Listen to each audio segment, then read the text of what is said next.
Olá, bom dia. Interrompemos a nossa programação para ir ao vivo ao Palácio do Planalto, onde o presidente Michel Temer dá posse ao novo ministro extraordinário da Segurança Pública, Raul Jungmann. Vamos acompanhar a cerimônia. Tribunal Federal, ministro Alexandre Moraes, ministro Dias Toffoli e também ministro Gilmar Mendes.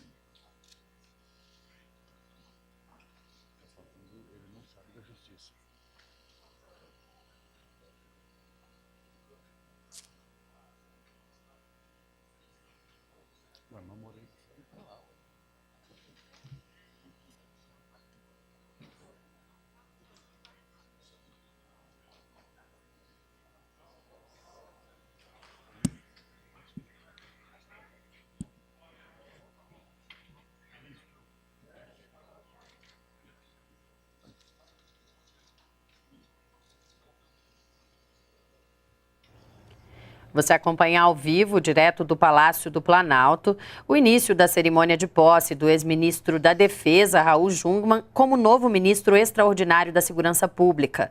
O novo ministério foi criado como uma medida provisória assinada pelo presidente Michel Temer esta segunda-feira.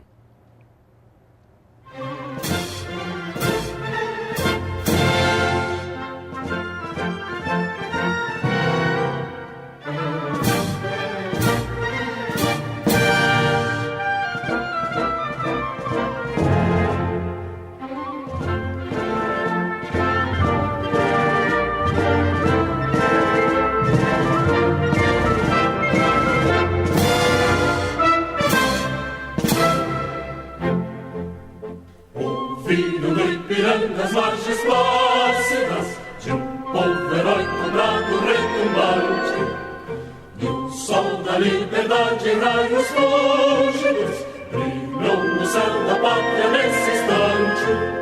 Se o penhor dessa igualdade conseguimos conquistar com braço forte, em teu seio, ó liberdade, desafia o nosso peito a própria morte. A pátria amada, idolatrada, salve, salve, Brasil, um sonho imenso, raio vívido, de amor e de esperança a terra desce. Sem teu formoso céu risonho e límpido, a imagem do cruzeiro resplandece.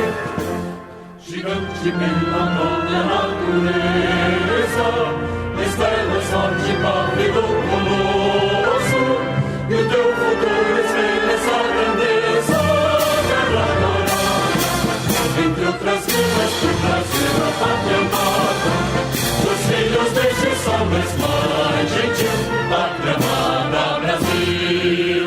Deitado eternamente em berço esplêndido, ao som do mar e à luz do céu profundo, fulguras o Brasil, florão da América, iluminado ao sol do novo mundo.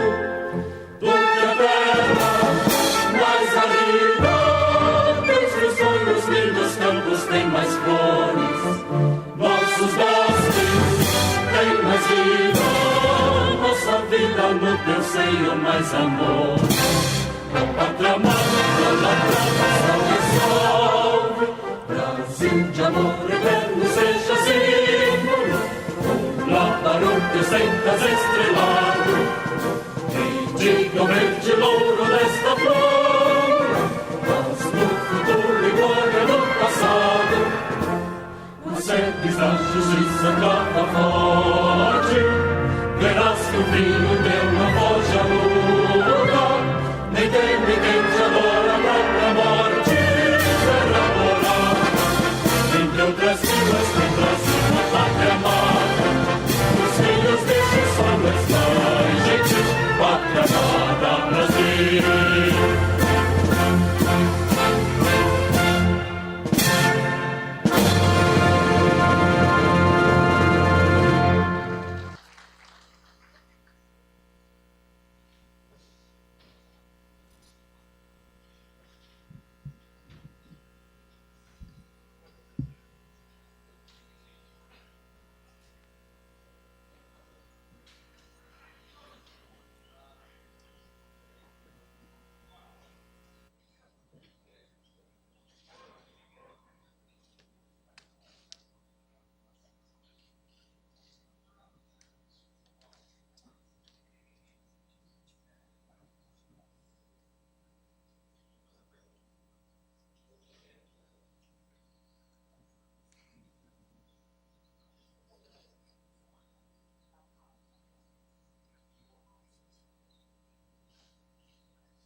Você acompanha ao vivo a cerimônia de posse do novo ministro extraordinário da Segurança Pública, Raul Jungmann. No cargo de ministro de Estado extraordinário da Segurança Pública. E convidamos o ministro Raul Jungmann a assinar seu termo de posse.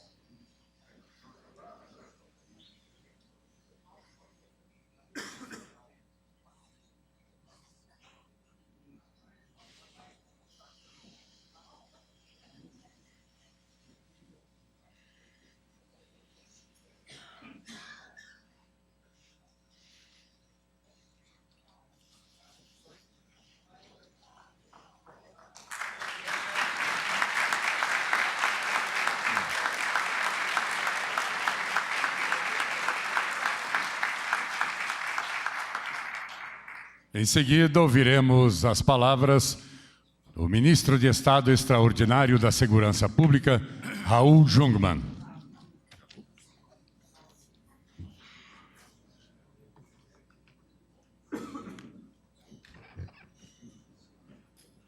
Excelentíssimo senhor presidente da República, Michel Temer, excelentíssimos senhores embaixadores estrangeiros aqui presentes, presidente do Congresso Nacional, Eunício Oliveira, ministro-chefe da Casa Civil da Presidência da República, Eliseu Padilha, ministro da Justiça, Torquato Jardim, ministro de Estado da Defesa interino, general de Exército, Joaquim Silva e Luna, ministro-chefe da Secretaria-Geral da Presidência da República, Moreira Franco, senhor ministro Dias Toffoli, vice-presidente do Supremo Tribunal Federal, senhores ministros do Supremo Tribunal Federal, Alexandre de Moraes e Gilmar Mendes, aqui presentes,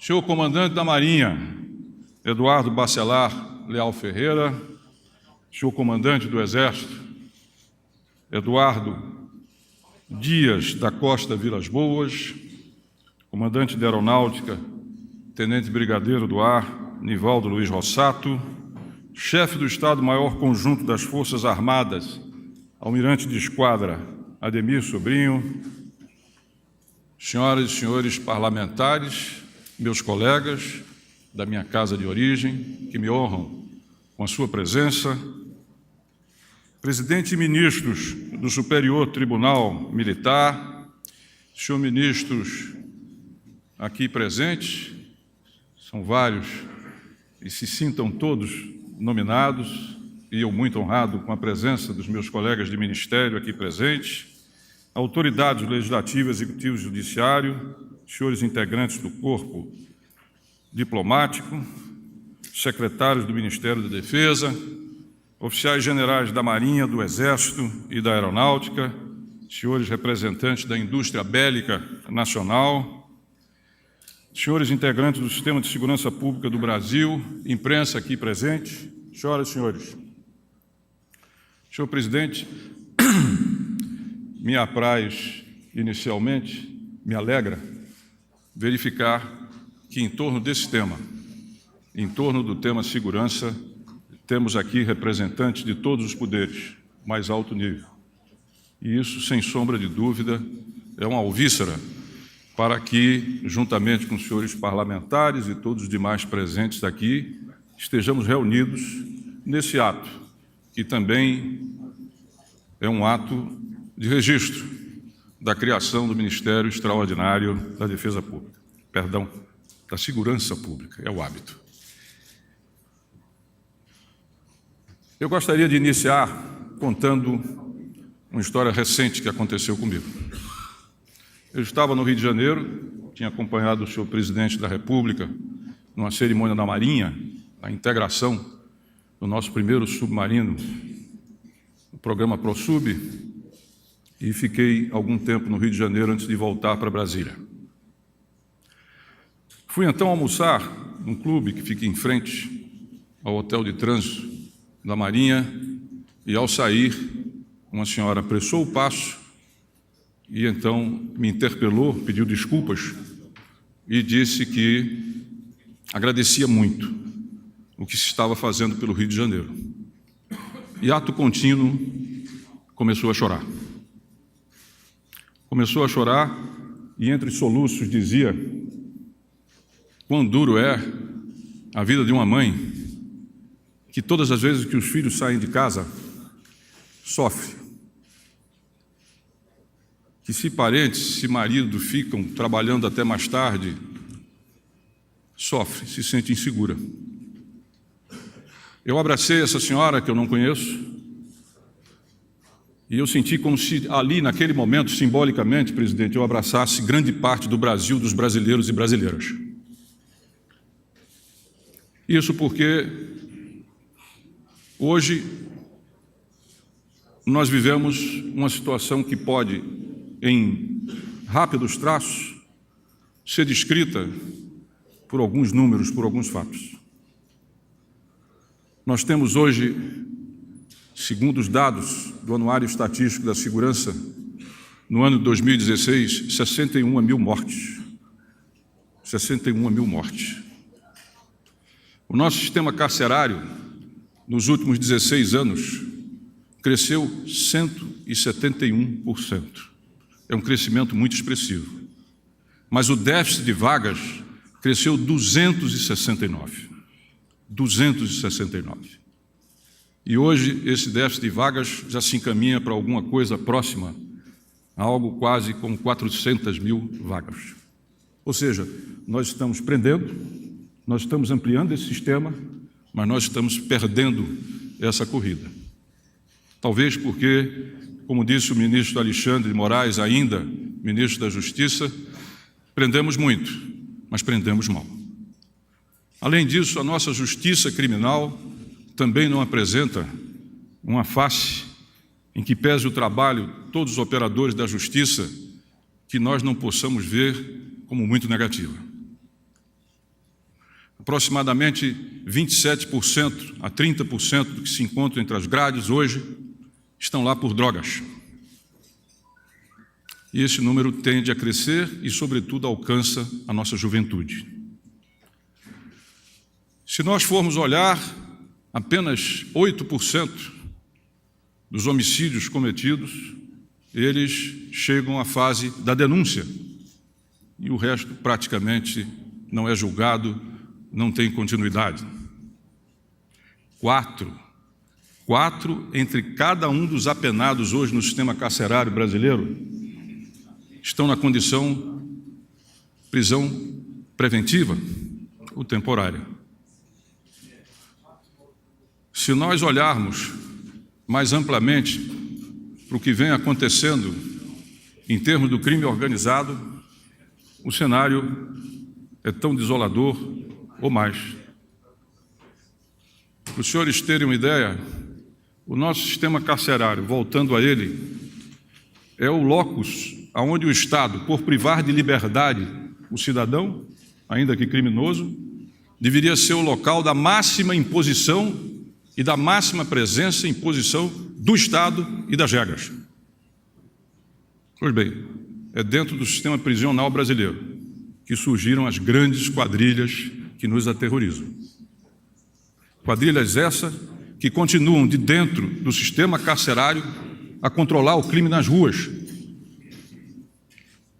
e apavorar a nossa cidadania. Sistema carcerário esse que, infelizmente, continua a ser, em larga medida, como disse anteriormente, o home office do crime organizado. Crime esse que se nacionalizou e se transnacionalizou. Segundo dados do GAECO, Grupo de Combate ao Crime Organizado, Ministério Público de São Paulo, no ano de 2016, nós tínhamos 97 membros do famigerado PCC presos no Paraguai. Falamos tanto em globalização. O crime se globaliza. O crime se globaliza. E como em outras áreas, a dificuldade de conjugar regras, normas, leis nacionais com um crime que se internacionaliza. E daí a necessidade de termos feito tantas vezes encontros, reuniões com os países vizinhos e parceiros, porque já não é possível combater o crime apenas no espaço da federação ou mesmo no espaço nacional. A necessidade hoje, e eu tenho dito isso e contado com o apoio do Ministério das Relações Exteriores e também do senhor presidente da República, para que venhamos a construir uma autoridade sul-americana em termos de segurança. Há necessidade efetiva disso. Quanto aos estados, o Constituinte de 88, ele fez uma distribuição entre encargos na área de segurança que, infelizmente, ela não tem condições de ser perpetuada. Dos 81 bilhões gastos com segurança pública em 2016, o esforço maior ficou com os estados, 68 bilhões. A União com 9, os municípios com 5. Se os senhores prestarem atenção, os 3 grandes centros de gastos que nós temos nos estados, na área social, são saúde, educação e segurança. Saúde e educação conquistaram pisos, 15% e 25%. A segurança não. Não estou aqui a defender uma revinculação de receitas. Estou apenas a mostrar que, na medida em que a crise fiscal que nós recebemos, que o presidente Temer recebeu, mergulhava a União e os estados na crise, a segurança acompanhou, sem piso algum, sem piso algum. Daí decorre que nós temos polícias. Quando temos um dos estados que nós tivemos, GLO, há 12 anos não realizava concurso para suas polícias. Sistemas carcerários em condições absolutamente precárias e passando longe a ressocialização, que é uma finalidade do sistema, polícias mal equipadas, mal pagas, muitas vezes sendo capturadas, parte delas pelo próprio crime organizado. Este cenário, ele nos leva a uma reflexão sobre o trabalho do Constituinte de 88 e o sistema de segurança pública por ele desenhado. E nós apresentamos aqui pelo menos 3 aspectos em que esse sistema exige, cobra de nós um aperfeiçoamento, uma revisão. Primeiro deles, como aqui disse, a distribuição de responsabilidades. O Constituinte de 88 fez a separação anterior que existia entre segurança nacional e segurança pública e alocou nos estados, praticamente, em números estimativos, 90% da responsabilidade com segurança pública. A União ficou com a parte residual e não colocou dentro do sistema de segurança, uma grande e grave falha, as nossas cidades, as nossas capitais, a região metropolitana, que é fundamental e não tem nenhuma atribuição constitucional. Isso urge ser revisto. Até porque não é no espaço da federação que se vai resolver o problema do crime globalizado e do crime nacional.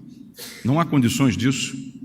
E qualquer presidente da República, e aqui eu quero louvar, presidente, a sua coragem e determinação, antes de mais nada, qualquer presidente da República, ele insta, ele se sente, muitas vezes, impossibilitado de uma maior intervenção, seja porque o mandato constitucional não lhe atribui especificamente a segurança e a ordem pública, seja porque não existem recursos nesse mesmo orçamento que lhe dê condições de chamar a si toda essa responsabilidade, ou pelo menos, melhor, compartilha. Então fica claro e evidente que aí também nós temos, de fato, a necessidade de fazer um aprimoramento. Além, sempre uma questão vigente, que nós temos que levar em conta, que é a questão do orçamento.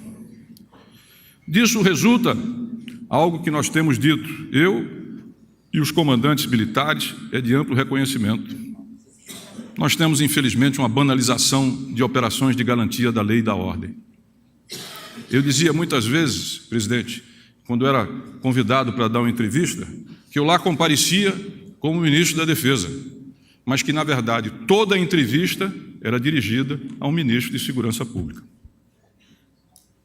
Ou seja, há um desvio de função, e eu costumo dizer e repetir que o problema da segurança se resolve na segurança, não com a defesa, embora ela seja necessária e efetivamente tenha que se dar como está se dando.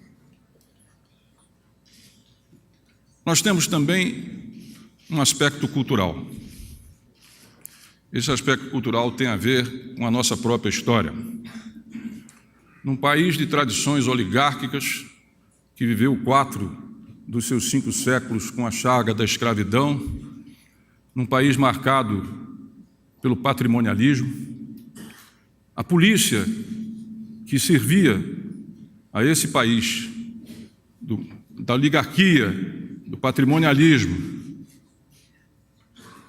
e assim por diante, era uma polícia que tinha funções, sobretudo, de cuidar e reprimir as classes perigosas, pretos, pobres, indigentes, vagabundos e, claro, também criminosos. Só que essa sociedade se agiornou, se democratizou, conquistou direitos, melhorou a sua educação e já não é possível, de forma nenhuma, que uma polícia, ou as polícias, ou a segurança não seja para todos. Todos. Esse é o nosso grande desafio e que valha para todos. E disso nós precisamos fazer com que esse passado venha a passar. Nós precisamos de ter, sem sombra de dúvida, uma polícia que possa nos assegurar tarefa das mais nobres, a vida. O outro lado da segurança é a vida, é a defesa da vida, tutela a qual completa o Estado democrático de direito a assegurar. Mas para vencer isso, este atraso que nos prende, é preciso, evidentemente, um acordo, é preciso uma frente, é preciso que partidos, sindicatos, sociedade, governos confluam nessa direção de avançar junto a uma segurança cidadã efetivamente. Essa situação nos leva a riscos, e eu tenho dito e repetido 3 deles. Hoje, a violência, o crime e a insegurança representam riscos para as instituições, várias delas penetradas pelo crime organizado, o Estado e a própria democracia. No ano de 2016, eu estive com o ministro Gilmar Mendes em São Luís do Maranhão, a pedido do governador Flávio Dino. Por quê? Às vésperas da eleição, houve uma rebelião do crime organizado dentro, como sempre, dentro do presídio, que resolveu colocar um hashtag, não vai ter eleição. E começou, pasmem vocês, a queimar escolas. Queimar escolas. Isso é um atentado aos direitos do cidadão e da cidadã. Isso é um ato terrorista, embora não seja uma organização como tal conceitualmente. Eu fui subrelator da lei de combate ao terrorismo. Isso aponta, evidentemente, para não nos enganemos, para situações que vivem em outros países, que aqui não quero citar, mas que tem milhares de desaparecidos e que, em parte ou em todo, encontram-se nas mãos, em boa medida, do crime organizado e das drogas. Assim sendo, por que o Ministério Extraordinário de Segurança Pública? Eu diria que, liminarmente, a União precisa ampliar suas responsabilidades e coordenar e promover a integração entre os entes federativos, estados e municípios. Qual o rumo, sobretudo, a dar a esse ministério? Diria que 5. Como aqui dito, coordenar os entes federados, coordenar e integrá-los dentro de uma política, efetivamente, de segurança pública, cidadã e nacional. Combater duramente, enfatizo, duramente, o crime organizado, mas sem jamais desconsiderar a lei e os direitos humanos. Existem aqueles que propõem combater o crime através da barbárie, do afastamento, da desconsideração das leis. O Estado e a sociedade não podem se equiparar ao crime organizado. Não pode. sob pena de a ele se igualar. Temos que combater dentro da lei e dentro do respeito dos direitos humanos da pessoa. E disso não abrimos mão. Embora o façamo-lo através de novas leis, através de mudanças, mas sempre através da vontade soberana expressa nas leis e nos mandamentos do Estado e democrático de direito. Articular-se com a área social dos governos. Muitas vezes, numa ponta, por trás dos delitos, por trás dos problemas na área de segurança, está uma mãe solteira, com filhos, trabalhando, solitária, sem tempo, muitas vezes para cuidar e educar os seus filhos, que na escola não se fecham as portas, que a sociedade lhe fecha as portas, que os empregos não existem. E se tornam, sim, vulneráveis. Na outra ponta, nós temos aqueles, aqui nada falta, aqueles que têm recursos, aqueles que muitas vezes chamamos de classe média, mas que pela frouxidão dos costumes, pela ausência de valores, pela ausência de capacidade, hoje, de entender os limites entre o que é lícito e ilícito, passam a consumir as drogas. Me impressiona, presidente, por exemplo, no Rio de Janeiro, onde eu vejo, durante o dia, as pessoas clamarem contra a insegurança, clamarem contra a violência, clamarem contra o crime, e estão corretas, e à noite, financiarem esse mesmo crime através do consumo de drogas. Não é possível. Nós temos que entender que essas são pontas que muitas vezes se ligam e que precisam de estratégias diversas para serem devidamente combatidas. E, sem sombra de dúvida, não pensamos apenas na questão da segurança como algo desligado, deslocado da vida social de um país e de um povo. Pelo contrário, elas são partes que se interligam numa mesma solução. Propor leis e projetos que modernizem e integrem o nosso sistema. Isso é o que nós temos que plantar, isso é o que nós temos que propor. E vamos propor, e por fim, a valorização profissional dos nossos, todos, aqueles que fazem a segurança, dos homens e mulheres que fazem a segurança, precisam ser valorizados, têm que ser valorizados, porque deles depende a nossa e de todas a segurança. Mas é preciso ir muito além. Eu observo no Rio de Janeiro uma espécie de, presidente, o que eu chamei de um certo renascimento da esperança. As pessoas agora sabem que tem algo a que se agarrar e acreditar. As pessoas sabem que lá nós vamos iniciar, sim, uma mudança para valer. E elas, então, saem da sua paralisia, elas saem do seu descrédito e elas começam a falar, começam a se unir, começam a querer participar, porque a crença começa a brotar novamente. Mas para isso, e aproveito a presença de todos os representantes dos poderes aqui, é fundamental a articulação e a cooperação entre poderes e entes. Nós temos hoje um déficit entre os poderes e muitas vezes, infelizmente, me perdoem, muitas vezes uma competição e muitas vezes conflitos que nos amargam o coração. E é preciso substituir isso em nome desses valores todos que nós somos portadores por uma cooperação efetiva que se faz necessária e reduzir esse déficit. É preciso o engajamento da sociedade, partidos, sindicatos, igrejas, ONGs. É preciso que todos nós venhamos a confluir para a criação de um sistema unificado de segurança pública. Nós construímos um sistema unificado de saúde. Nós conseguimos universalizar a educação básica, mas nós estamos devendo, e nos devendo, um sistema unificado de segurança pública, que até aqui não conseguimos alcançar. Creio também que esse ato de coragem e determinação do senhor presidente da República de criar esse ministério não tem volta, não tem volta. Não acredito que qualquer que seja quem nos governe amanhã, que volte atrás nesse ato, presidente, de criação desse ministério. Porque ele, sem sombra de dúvida, ainda que curto, será intenso e ele é imprescindível, porque a democracia não prescinde da ordem. Ordem legítima, mas é imprescindível que vivamos na ordem. Por fim, ao concluir, quero falar um pouco de por que decidi aceitar o honroso convite do senhor presidente da República. A minha trajetória tem algumas singularidades. Iniciei minha vida pública na resistência democrática e gostaria de terminá-la no Ministério da Defesa. Fiz uma trajetória que, de certa forma, o Brasil também fez, do confronto para a conciliação, a busca e o entendimento.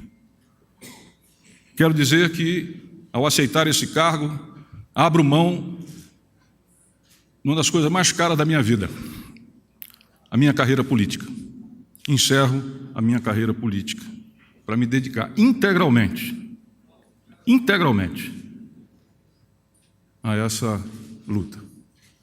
Ao presidente do meu partido, que me honra com a sua presença, Roberto Freire, estarei encaminhando uma solicitação de suspensão de todas as minhas atribuições em relação ao partido. Pela simples e única razão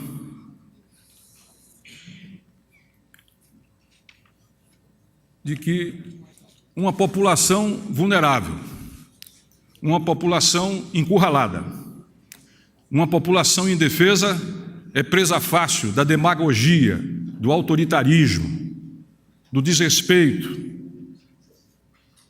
E a minha geração não pode, e acredito que todos aqui, abrir mão disso, daquilo que nós conquistamos juntos, fizemos juntos. É preciso entender que esse estado de coisa ameaça não um partido, uma organização, um governo, ameaça a todos nós. E por isso, sim, não abro mão, acredito eu ganho, me dedicando de corpo e alma a essa atribuição que me fez o senhor presidente da República. Quero agradecer, e muito, as autoridades aqui presentes, que nos honram e nos distinguem com a sua presença. Nos honram e nos distinguem.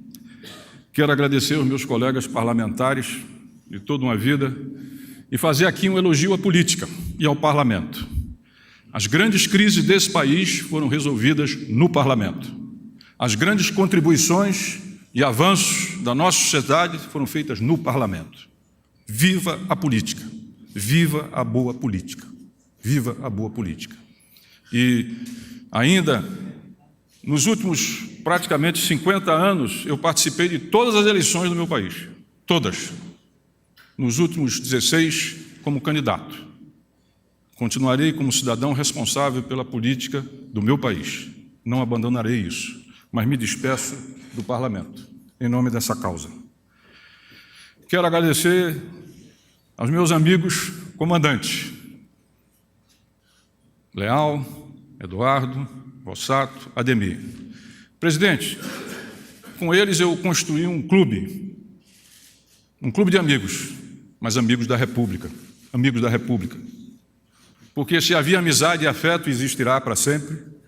Ele, entretanto, é presidido pelos valores da República, e não o contrário. E, senhoras e senhores, se os senhores querem uma síntese do que são as nossas Forças Armadas, mirem-se no exemplo desses comandantes, nas suas qualidades, nos seus compromissos, na sua honestidade, na sua lealdade. São exemplares. E eu peço uma salva de palmas para eles, para as nossas Forças Armadas.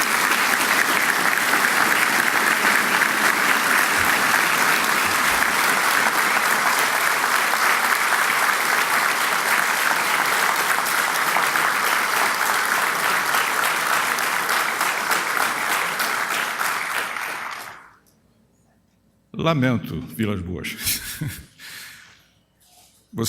Nós nunca nos deixaremos. Tenho certeza disso, a memória e o exemplo de vocês seguirão comigo. Quero agradecer a um ausente aqui, que é o meu amigo Etchigoin, parceiro, juntamente com o Torquato e anteriormente o Alexandre, que esteve conosco. Agradecer o trabalho anterior do que foi feito pelo Alexandre e pelo Torquato nessa área, e dizer que seguiremos efetivamente em frente. e ao Marechal Silvio Luna, que nos substitui, meu braço direito e esquerdo, e que é uma pena que não vá comigo, mas você tem muito que cumprir e fazer aí, Marechal. Senhor presidente,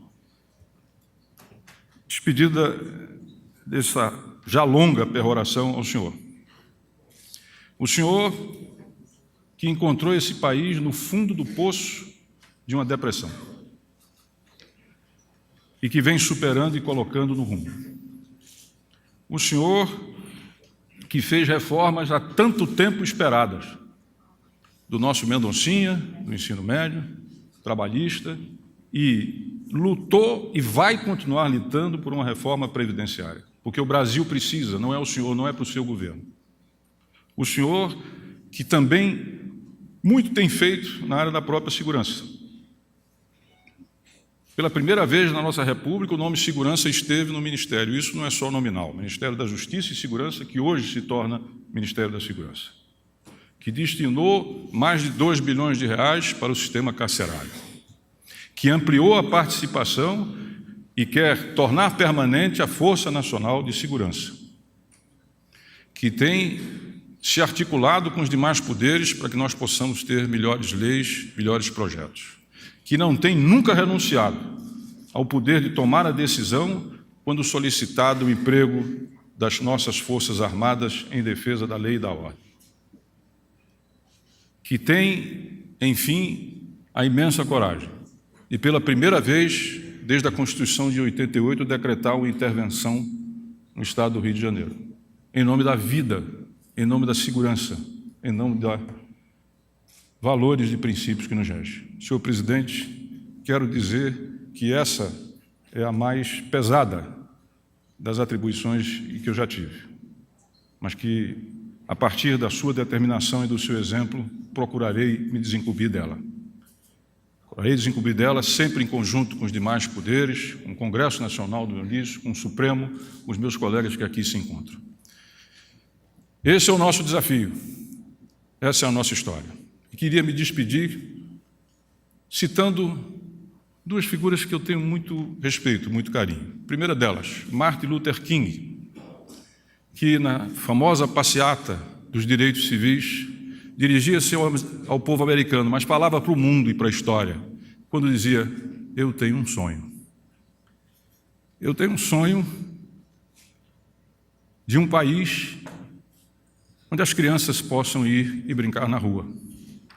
Eu tenho um sonho de um país onde não tenhamos medo, porque os nossos maridos, esposas, companheiros, policiais vão ao trabalho e que possam voltar para casa. Eu tenho um sonho em que nós possamos andar nas nossas cidades e nas ruas em tranquilidade, paz e sem medo. Esse é o país que eu desejo e todos desejamos. E, por fim, lembrar Dom Helder Câmara, quinino cearense, que tinha uma frase com a qual me despeço: quanto mais escura é a noite, mais carrega em si a madrugada.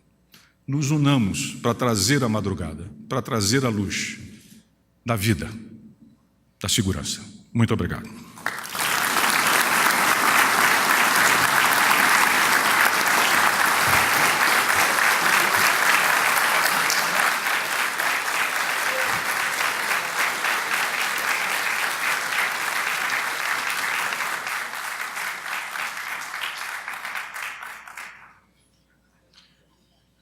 Senhoras e senhores, com a palavra o presidente da República, Michel Temer.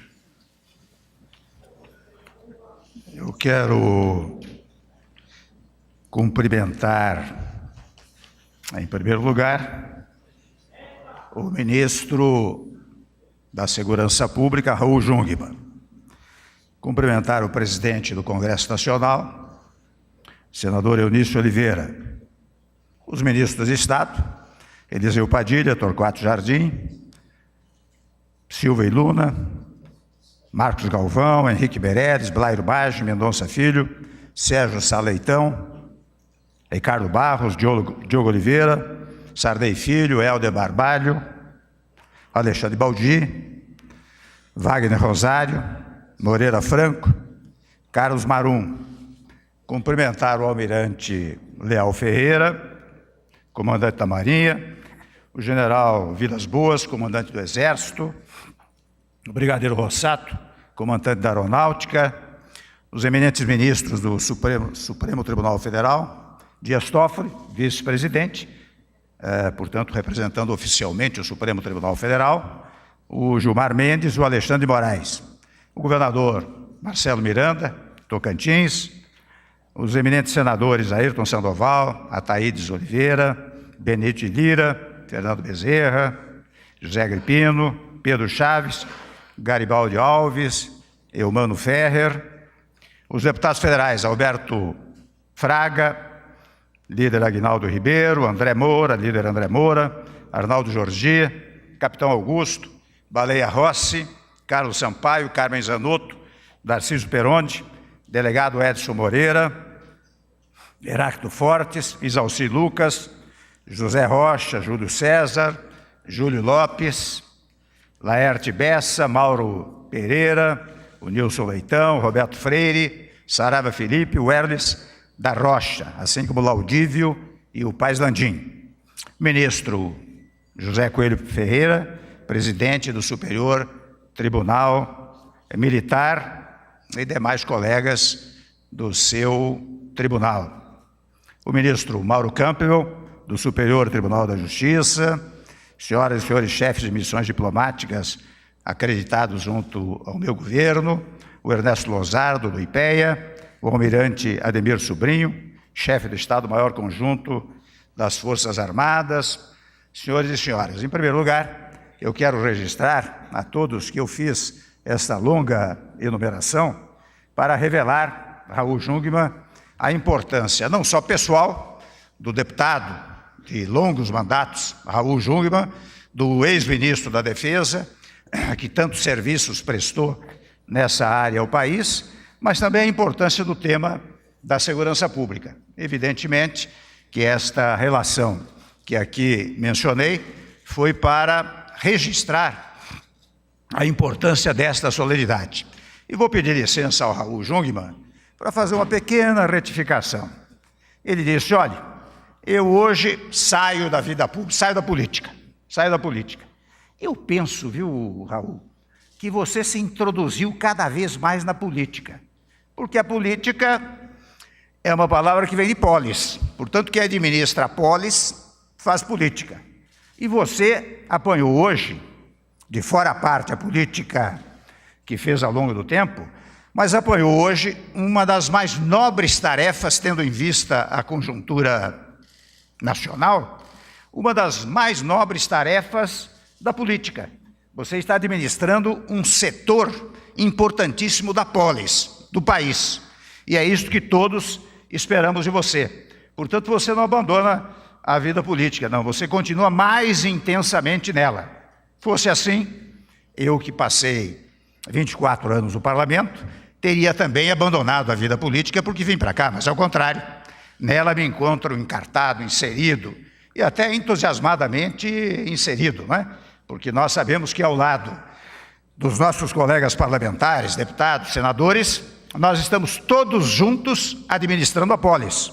Eu sempre digo, sempre reitero, sempre enfatizo, sempre ressalto e sempre enalteço a circunstância de que hoje no país nós cumprimos ou procuramos cumprir com muita segurança, com muita certeza, o primado constitucional, que é uma das âncoras da nossa Constituição, que é a independência e a harmonia entre os poderes. Aliás, eu repito sempre, né? Até estou sendo meio cansativo ao repetir, mas é importante. Nós que fomos professores, sabemos que muitas vezes é preciso falar, escrever na lousa, reiterar, pedir lição, não é? O tema da harmonia é um tema importantíssimo, porque exatamente precisamente o que dizia o Raul, o tema da harmonia revela que a divisão do poder é meramente operacional, não é? O poder é um só e não pertence a nós, pertence ao povo. Mas operacionalmente você divide a estrutura do Estado em vários poderes. E é desta harmonia que nós, do diálogo que nós estabelecemos ao longo do tempo, que foi possível chegarmos onde cheguei, onde chegamos todos, não é? Eu digo com muita franqueza, sempre ressalto esse ponto, que não fosse o apoio decidido do Congresso Nacional, nós não teríamos feito o que fizemos. Vocês sabem todos que o nosso lema é o lema da bandeira, é ordem e progresso. Eu penso até que o progresso, graças a essa conjugação de esforços entre o Executivo, o Legislativo e também, claro, do Judiciário. É que o Judiciário sempre age por provocação, mas fruto dessa conjugação é que nós conseguimos chegar até aqui, portanto, atingindo o progresso. Não preciso ressaltar aqui, Raul e eminentes colegas e amigos, senhoras e senhores, o que se atingiu nesses 2 anos em matéria de progresso, não é? Fica até cansativo dizer o que era a inflação no passado, o que é hoje, o que eram os juros no passado, o que é hoje.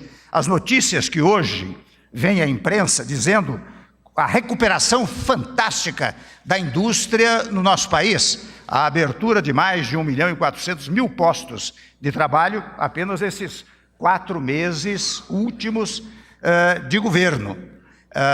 Seria repetitivo demais dizer o quanto se fez, Meirelles, na economia, não é? Uma coisa extraordinária, que é interessante. Eu registro um fato e tomo a liberdade de, diante de tantos colegas, amigos e da imprensa brasileira e de todos, registrar, Diogo, um fato curioso. Nós tivemos a redução da nota, de BB para BB-. No mesmo dia, a Bolsa atingiu um novo recorde, de 87.600 pontos. Não é? Quando nós chegamos aqui, a Bolsa alcançava 38.000, 40.000 pontos, hoje alcança 87.000 pontos e, portanto, crescendo cada vez mais. A Bolsa é mencionada aqui para revelar exata e precisamente a confiança que as pessoas tributam ao nosso país. Nós temos viajado seguidas vezes e vemos o grande interesse de investimentos no país. A pasta conduzida pelo Moreira, da PPI, ao lado do Fernando Coelho, de tantos outros, do Diogo, não se cansa de verificar o grande sucesso das privatizações e concessões. Mas é interessante que não é apenas na economia. Convenhamos, quando eu vejo aqui o Helder Barbalho e vejo o que foi feito no tema da integração nacional, antes presidida pelo Fernando Coelho, não é? Nós, há pouco tempo, nós encerramos o eixo leste, não é? Abrimos o eixo leste, que alimenta uma parte de Pernambuco e a Paraíba, não é? Aquilo que era reclamação permanente nesses estados deixou de sê-lo. Como, de igual maneira, há pouco tempo, fomos abrir uma outra chave do eixo norte, mais proximamente, e muito proximamente, não é? Nós vamos abrir a outra chave que vai alimentar Pernambuco e o Ceará. Portanto, encerrando praticamente a fase da transposição. E para não desvitalizar de uma vez o Rio São Francisco, ainda, creio que foi em Pernambuco, não é, Helder? Não é, Fernando? Que eu anunciei a autorização para os estudos da integração da bacia do São Francisco com a bacia do Tocantins, para alimentar o São Francisco. Ou seja, estou a significar que em várias áreas, né? Estou mencionando a integração, mas estou vendo aqui o Mendonça, vejam o que foi feito Mendonça na educação, de fora parte a reforma do ensino médio, né? Desejada há muito tempo e jamais levada adiante, mas a circunstância de estabelecermos o ensino em tempo integral. Muito recentemente, nesta mesma sala, anunciávamos 500.000 vagas no ensino em tempo integral. O ensino em tempo integral é algo dos países desenvolvidos. De igual maneira, da saúde, está aqui o Ricardo Barros, o que foi feito em matéria de saúde, aqui não dá nem para relacionar tudo aquilo que foi feito em matéria de saúde no nosso país, que é uma área ainda muito carente. Não é? No tópico das cidades, Baldi, o que foi feito, de igual maneira, não só com as que foram entregues, no ano passado, mas como o anúncio que se fez de mais milhares e milhares de casas para este ano, revelando o seguinte, que tudo isso ficou paralisado um determinado período, mas retomaram-se as obras todas, porque o governo foi lá e bancou. O governo foi lá e colocou verbas suficientes para levar adiante esses trabalhos. Poderia até mencionar na área do turismo, na área dos esportes, tudo aquilo que foi feito, mas aqui ficaria um relatório longo e talvez inconveniente, não é? Mas eu apenas para significar que o governo como um todo trabalhou conjuntamente para chegarmos aqui em harmonia, reitero, com os demais poderes de Estado, ministro Toffoli. Mas, neste momento, é interessante, nós resolvemos criar o Ministério da Segurança. Os senhores sabem que ao longo do tempo, e o Raul já fez um discurso descritivo de tudo aquilo, ministro Campbell, que será feito na sua área, na área que hoje ele assuma de fora a parte o que foi feito na área da defesa. Porque convenhamos aqui, você pediu muito bem um aplauso para os nossos comandantes das Forças Armadas, porque desde o primeiro momento, quando eu pedi a cooperação das Forças Armadas no tópico da segurança pública, jamais se negaram, ao contrário, se entusiasmaram e deram um apoio extraordinário. Basta verificar o que foi feito nos presídios no ano passado, o que tem sido feito com as chamadas GLOs, com os chamamentos da garantia da lei e da ordem, não é? E nós só chegamos à intervenção no Rio de Janeiro, e uma intervenção parcial, e sobre ser parcial, eu diria, democrática, em primeiro lugar, porque é amparada pelo texto constitucional. Esta é uma intervenção civil, é uma intervenção federal, não é?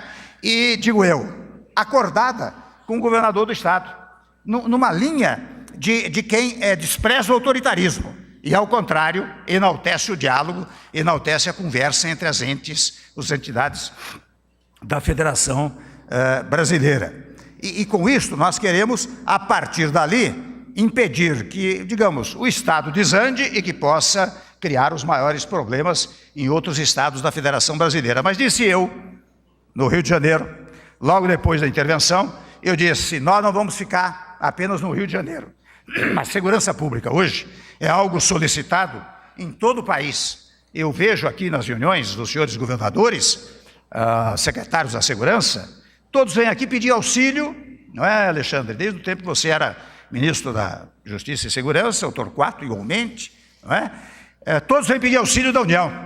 Quase que em matéria de segurança, se não tomar cuidado, o Estado vira um Estado unitário. E nós não queremos isso. Nós queremos, e por isso está redigido na medida provisória que mandamos hoje, estamos mandando hoje ao senador Eunício, ao Congresso Nacional, nós estamos dizendo que a função de fora a parte cumprir as tarefas cabentes que cabem à União Federal, por força da Constituição, mas nós estamos também dando um dispositivo que é o dispositivo central, é aquele mencionado pelo Raul, segundo o qual caberá a este Ministério coordenar e promover a integração da segurança pública com todas as entidades federativas do nosso país, especialmente na área de inteligência. Até me permito, peço licença mais uns minutinhos, para dizer o seguinte, aqui, quando cheguei na área federal, na presidência, os órgãos de inteligência aqui, Aguinaldo, Júlio Lopes, não se comunicavam. Cada organismo tinha um aparelho de inteligência que não se comunicava com os demais, o que naturalmente dificultava o trabalho de inteligência na área federal. Pois muito bem, o GSI, o general Sérgio Ettigoyen, falou comigo, cuidou de fazer as primeiras reuniões, aliás, com a área de segurança, na época, o Alexandre, o Jungmann, não é? E todos os comandantes das Forças Armadas, e nós unificamos a área de segurança no nosso país. Mas nós não temos, digamos assim, uma integração da inteligência, como foi feito aqui na área federal, com os estados federados. Então, quando eu digo a medida provisória vai estabelecer a coordenação e integração dos serviços de segurança, porque faço aqui um parêntese, meus amigos, eu fui secretário da Segurança 2 vezes em São Paulo, e eu sei que não basta botar a polícia presencialmente, quer dizer, um policial na rua, etc. É preciso, nos dias atuais, em face, até convenhamos, do avanço tecnológico, que o banditismo soube aproveitar, não é? É preciso ter sistemas de inteligência, detectores que detectem essa movimentação daqueles que traficam, daqueles que causam os maiores problemas para a nacionalidade brasileira. E hoje nós estamos precisamente com este ministério buscando fazer, repito, essa integração. Portanto, digo eu, se no passado os governantes deixaram porque achavam que não deviam, enfim, colocar a mão nesse assunto, ao fundamento de que esta é uma matéria de competência dos Estados, e apenas não é de competência dos Estados, por isso nós queremos dizer que não vamos invadir competências dos Estados. Não é aquela referente à integração e coordenação de toda a segurança pública no país. Combinei com o Raul, ainda na quinta-feira, estamos chamando os senhores governadores para um primeiro encontro sobre a segurança pública, porque também, repetindo aqui o Raul, você não faz isso sozinho. Não vamos pensar que a União Federal é capaz de, por conta própria, resolver todos os problemas de segurança do país. É preciso, digamos assim, entusiasmar, um entusiasmo que já existe, mas incentivar esse entusiasmo dos senhores governadores, para que lá, nos seus estados, eles possam reunir as entidades todas, até as entidades civis, para dizer que precisamos combater a criminalidade aqui no estado. E, sobремais, também conectar com o combate à criminalidade os aspectos sociais. Ainda há pouco eu recebia o prefeito do Rio de Janeiro, que me pedia verbas para as favelas do Rio de Janeiro, ao que imediatamente já mandei fazer todos os estudos para isso, porque é preciso também que você combata a criminalidade, mas dê solução para os grandes problemas sociais, não só no Rio de Janeiro, mas em todos os estados brasileiros. Então, estas, meus senhores,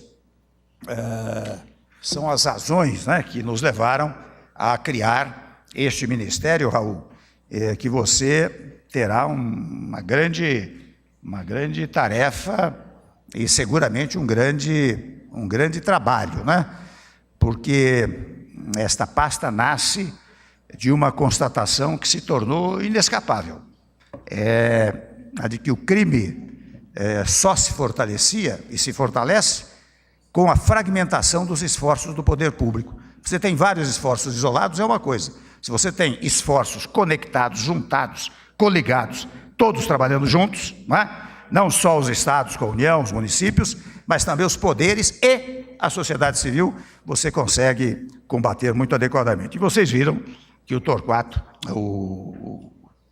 também tem, mas o Raul, pela presença que teve na Câmara dos Deputados, na sua atividade política, né, ele tem uma tranquilidade extraordinária, um contato muito útil com os deputados e senadores e, de igual maneira, com os governadores, o que será fundamental para esta pasta, porque o Raul está pautado por um dos índices, uma das palavras-chave do nosso governo, que é a palavra diálogo. De modo, Raul, eu desejo muito sucesso a você, porque o seu sucesso é o nosso sucesso, o sucesso do governo e o sucesso do país e do povo brasileiro. Muito sucesso. Está encerrada esta cerimônia.